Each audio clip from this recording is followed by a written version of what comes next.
सेवा देणार नाही. 8 वाजतानंतर कर्फ्यू आहे. कर्फ्यूचे पालन करायचं सर्वांनी, अन्यथा कायदेशीर कारवाई करण्यात येईल.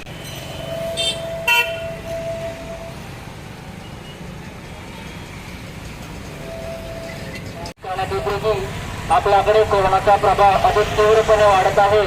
यासाठी शासनाने ब्रेक दी चेनची मोहीम राबवण्यासाठी नियम लागू केलेले आहेत. सदर नियमाचे सर्वांनी पालन करायचे आहे. सदर नियमाचे पालन करताना त्याचे उल्लंघन करताना आढळून आल्यास त्याच्यावर कायदेशीर कारवाई करण्यात येईल याची सर्व नागरिकांनी नोंद घ्यायची आहे. सकाळी 7 ते संध्याकाळी 8 वाजेपर्यंत जमावबंदी आहे. जमावबंदी याचा अर्थ 5 किंवा 5 पेक्षा जास्त लोक त्या उद्देशाने एकत्र आल्यास त्यांच्यावर कायदेशीर कारवाई करण्यात येईल. जमावबंदीच्या नियमाचे उल्लंघन केल्यास प्रत्येकी 1000 रुपये अशा प्रमाणे दंड आकारण्यात येईल.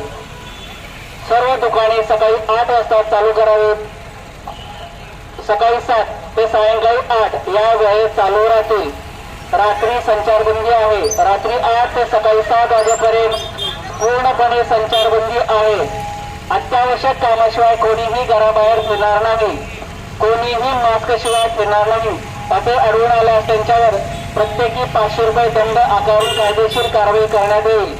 हॉटेलमध्ये नियोजित वेळेत फक्त पार्सल सेवा देण्याची मुभा आहे.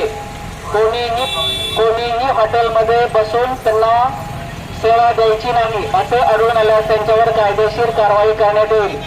शुक्रवारी संध्याकाळी 8 ते सोमवारी सकाळी 7 वाजेपर्यंत पूर्णपणे कर्फ्यू आहे. पूर्णपणे लॉकडाऊन आहे. याच्यामध्ये कोणीही अत्यावश्यक सेवा व्यतिरिक्त अत्यावश्यक कामाव्यतिरिक्त कोणीही बाहेर फिरणार नाही. कोणीही वाहन बाहेर घेऊन जाणार नाही. कोणत्याही प्रकारची मुवमेंट करणार नाही. असे आढळून आल्यास त्यांच्यावर कायदेशीर कारवाई करण्यात येईल याची सर्वांनी नोंद घ्यायची आहे. याचप्रमाणे आज संध्याकाळी 8 वाजल्यापासून सर्व प्रकारचे खेळ, मैदानी जे खेळ आहेत, जिम आहे.